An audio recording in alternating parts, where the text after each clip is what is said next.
vivo Nex 为了达成全萤幕无所不用其极，提出了超高屏占比的整块萤幕、升降式镜头以及全萤幕震动发声。不过才过了几个月，以上提到的几个特点已经被弃而不用。vivo 端出了 Nex 的后继者，在命名上也不叫 Nex 2，而叫 vivo Nex 双萤幕版。或许称不上二代，但从里到外却又有完全不同形式的 ID 革命。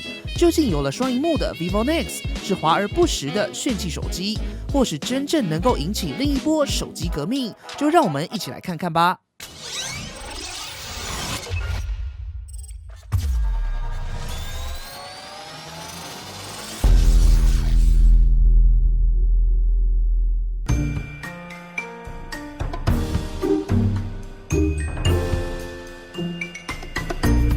相比起 vivo Nex 第一代，在 ID 保留了一切 vivo 的基础，在既有空间上塞入了一个升降模组。对邦尼来说 ，vivo Nex 虽然印象深刻，也引起了一阵热度，但始终还是离不开 vivo 手机的影子。而 vivo Nex 双萤幕版，简单的理解就是正面要有全萤幕，所以不能放镜头，镜头只能往后放，所以直接给萤幕啊，给萤幕啊。微信写的真是好诗哦！因为只剩下后面有镜头，这下不能自拍，可要怎么办呢 ？vivo 直接塞入了一整块的第二面板啊，这不就解决了吗？回到现实来看，在工业设计上还是相当具有挑战的。机身配置上，右侧配置了音量调整键以及电源按键，左侧一样配置了另一颗电源按键。稍后邦尼也会细细介绍使用方式。顶部则是拥有麦克风，并保留了 3.5mm 耳机接孔，一样支援 HiFi。底部则是拥有双 SIM 双 4G 的卡槽，最高支援 3CA， 不支援储存扩充，稍微可惜。采用 Type-C 传输接孔，配置单喇叭。在机身上跟过往曲面收边有些差异 ，vivo Nex 双萤幕版更加方正厚实一些，正面看上去就是一整块萤幕，爽感还是相当高。不过翻到背面 ，vivo 在机身上下采用了水样渐变色的设计，配合着蓝色金属中框，确实一体性更强烈一些。在背板上 ，vivo 在上方摆上3颗镜头，还加入了一圈星环灯，希望让整体视觉更接近一般手机的背面，也能串起视觉更加一致。并且在系统上也可以自由设定 Always on Display 的图片 ，vivo 则是称为 Magic Case。能够让萤幕变成你的手机壳。而在邦尼的实际体验下，如果 vivo Nex 双萤幕版这是一个纯黑的手机背面，你还可以随时替换喜欢的背景图案，静静的躺在那里，纯黑的玻璃透着你喜欢的图案，确实还蛮低调奢华而且特别。但当邦尼换个角度，萤幕的边界跟机身一览无遗，才把我们都拉回现实，它终究是一块萤幕啊。在大部分的环境下，你依旧可以清楚地看见萤幕跟机身的边界，理想跟现实终究有些妥协。而大家好奇的保护壳 ，vivo 还是相当有诚意，随附了一个防护性还算不错的防护外壳，正反面都有稍微凸起，能够抵挡部分的撞击。不过既然买了 vivo Nex 双萤幕版，邦尼还是建议大家裸机使用，爽感才够。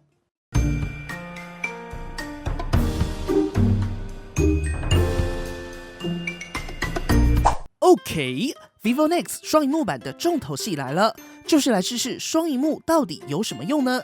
透过左右两侧都有的电源按钮，以大家习惯的右手作为标准，当手持正面按下右边的开关，就会开启正面萤幕；手持背面按下右侧的开关，就会开启背面萤幕。在操作上还是比较符合逻辑。不过在大多数实际的场景上，你还是会不由自主的翻到正面。手指放上指纹辨识，直接解锁开启。毕竟能够摸萤幕解锁，谁还会按电源键？有大萤幕，谁还会选小的嘞？而在规格上 ，vivo Nex 双萤幕版正面采用6.39寸19.5:9 Full HD Plus Super AMOLED 显示器，萤幕屏占比还是来到相当可观的91.63%。背面采用5.49寸16:9 Full HD Super AMOLED。首先比较明显就可以发现，前后萤幕采用的萤幕比例稍微有点差别。在主画面一切正常，没有差别。但当你在背面使用应用程式时，就会在左右两侧跑出2条黑边。虽然还是可以使用，但希望后期能够透过软体自动适应萤幕比例跟大小。但还是不得不说，正面的全萤幕爽感真的很高。而双萤幕究竟可以做什么呢？举凡你可以在正面画个爱心，传送给路上不认识的路人。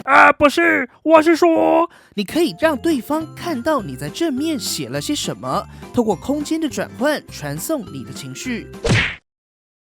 又或者，你可以在玩游戏时，透过背面萤幕当成 LR 按键，在设定上相当简单。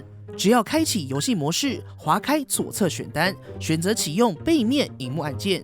不过在实际体验，因为少了触觉回馈，除了按下后没什么感觉外，最重要的是误触问题难以克服。虽然可以设定区域，但因为每次手机的拿法总是不太一样，如果区域太小点不到，太大又容易误触。例如在设定选单还没进入游戏画面时，为了要拿稳手机，就常常会碰到萤幕造成误触。所以帮你研究出一个绝对不会误触的拿法，推荐给大家，那就是用掌心撑住手机。不是，我是说用食指跟小拇指撑住手机四角，空出的大拇指可以点萤幕，中指可以碰背面，或是用大拇指跟中指撑住手机，用食指点萤幕，无名指来点击背面。但不论哪一种，还是比不过关闭背面触控，用一般的方式来玩游戏，还是更舒服一些。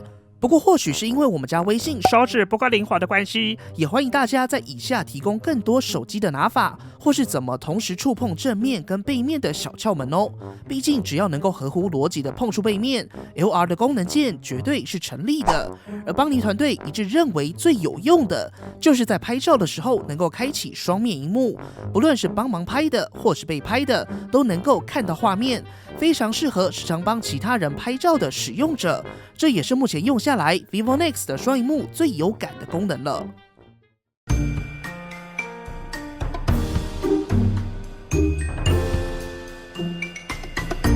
Vivo Nex 为了实现全萤幕，前方没有任何镜头。在后置镜头则是一共有3颗，包括 f1.79 1200万画素的 Dual Pixel 主镜头 ，f1.8 200万画素的副镜头，看来主要是用在景深算法，以及 f1.3 的 TOF 3D 立体镜头。这次 Vivo Nex 双萤幕版也加入了夜拍模式，我们也找来日夜拍相当强劲的 Pixel 3作为对照组，先一起来看样张吧。这次我们跟着微信来到台中拍摄样张，原因只有一个，当然是去看五月天演唱会啦。好啦，废话不多说，我们先来看第一组样张。其实 Vivo Nex 跟 Pixel 3两者表现特性算是相当鲜明，在每一组样张基本都是一致的，所以今天邦尼趁这个机会也来跟大家聊聊影响最深的 HDR。可以看到在车站走廊下方的阴影处最为明显。Vivo 拥有更多的暗部细节，而在接下来的这组样张，看到前方的绿树部分 ，Vivo 也拥有更优秀的 HDR 表现。即使到了大面积的建筑物背光环境中 ，Vivo 在暗部还是拥有较多细节。而为什么会造成这样的差异呢？在调教的方式上 ，Vivo 更偏向大家比较熟悉的苹果 XS 中的 Smart HDR。不过 Vivo 在样张暗部合成上则是更为激进一些。在整体的明暗对比，基本上更趋近于一致。而接下来这组也可以看到 ，Google 的 Super HDR 打从一开始就希望保留人眼所见，所以针对亮部修正，暗部则是尽可能还原人眼所见，透过明暗的差异对比，达到还原更真实的场景深度，也让人能够感知前后景。所以总结来说，第一组样张其实相当鲜明。HDR 虽然能够让背光环境有更好的拍摄表现，但同时也在某些情况下会牺牲掉色彩、明暗细节，以及可能会产生雾雾的涂抹感。所以针对这两种调教方式，大家更偏好哪一种？欢迎右上角投票告诉我们。这题非常重要，欢迎大家多多投票。当然，你也可以看完后面的对比分析，再进行投票。不过，看回 Vivo Nex 的表现，两者相较起来 ，Vivo 稍微偏暖 ，Pixel 则是偏冷。在面对蓝天以及背光建筑物的环境中 ，Google Pixel 3在整体的色彩还原上还是比较接近肉眼所见，而放大到右上角细网部分 ，Pixel 3在解析力上还是略胜一筹。而在蓝天绿树的场景中 ，Pixel 的整体曝光更高一些 ，Vivo 一样稍微偏暖。色彩也稍微更饱和一些，色彩还原上 Pixel 还是稍微好一些。接下来这组普悠玛的照片，一样可以看到屋顶、轮子、铁轨。vivo 在暗部细节处理跟先前提到的基本一致，白平衡依旧一暖一冷。而在大背光环境下，就是 vivo 的天下无人能敌。不过 Pixel 确实反映了现实，或许这就是 Google 想呈现的相片吧。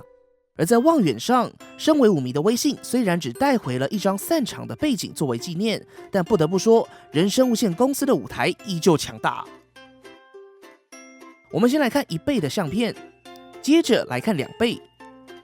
放大来看 ，Pixel 3的 Super Res Zoom 依旧强大，在解析力上不用多说的胜出。不过有一个小差异，则是 vivo 在相机上更为广角一些。透过这组样张，应该可以感受出 vivo 的画面更为广阔一点。而在夜拍上 ，Pixel 3拥有 Night Side，vivo 也推出了长曝的夜景模式。我们先来看没有开启时2只的表现。可以看到，一般模式下 ，Pixel 表现就已经相当不错，胜出非常多。不过开启后 ，vivo Nex 可说是完全进化，甚至在亮部抑制表现更略胜 Google， 这点只能说真的让邦尼非常惊艳。接下来这组2者都是夜景模式，真的有让邦尼思考一下 ，vivo 在整体曝光上更高一些。其实就跟前面提到的一样 ，vivo 更偏向将明暗趋于一致。Google Night Sight 则是希望能够保留暗处，让大家能够感知这是夜晚的照片。不过看到左侧 LED 看板，真的不得不佩服 vivo 对于高光的处理确实相当强劲。接下来几组样张，结果基本一致。而在有人的场景 ，Google Pixel 3因为会将人视为主体，则是毫不客气地发挥 Google 的黑科技，色彩饱和度跟黑夜变白天的功力再度回来了。vivo 则是在色彩上变为保守，极端环境中的超黑建筑物 ，Pixel 3依旧发挥实力，在曝光上更足外，色彩也更为准确。vivo 的涂抹感则是稍微重一些。而在极端中的极端环境中 ，vivo 不论是一般模式或是夜景，都只能拍出整片蓝，依旧只有 Pixel 3能够正确还原真实色彩。而在自拍上，就是 vivo Nex 双萤幕版的强项啦。还记得稍早提到的 TOF 3D 相机吗？针对自拍 ，vivo Nex 双萤幕版拥有 3D 美颜功能。首次使用的时候，你必须像设定 Face ID 一样上下左右移动，建立一个 3D 的脸部模型。接着你就可以细微的调整你的脸蛋，而这些将会在你任何角度自拍中进行套用。比起以往2D 的美颜，也能够减少美肌美到眼睛糊掉。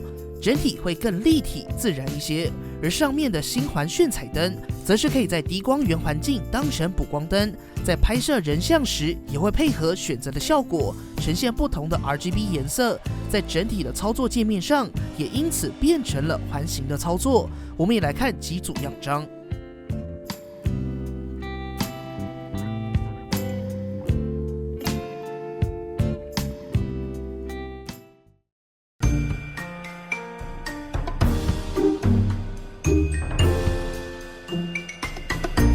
vivo Nex 双萤幕版在规格上还是相当强劲，搭载目前依旧前段的 Snapdragon 845，并且配置10GB 的 RAM 以及128GB 的 ROM， 安兔兔跑分来到了297282分，差一点就突破了30万大关。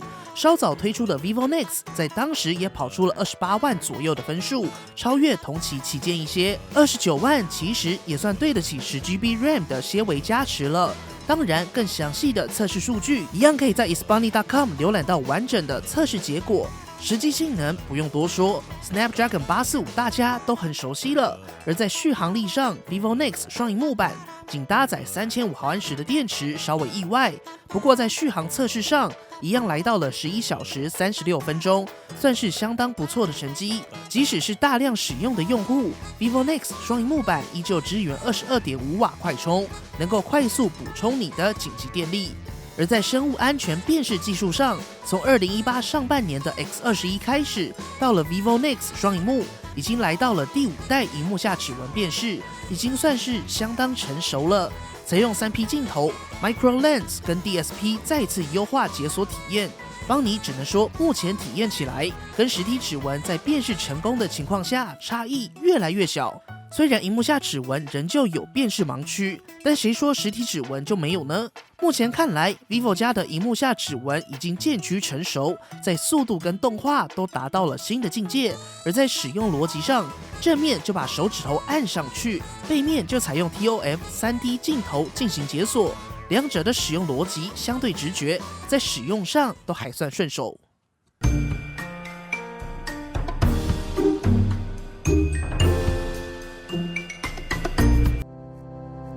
vivo Nex 双萤幕版推出后，先前推出的 vivo Nex 也自动升级成为单萤幕版喽。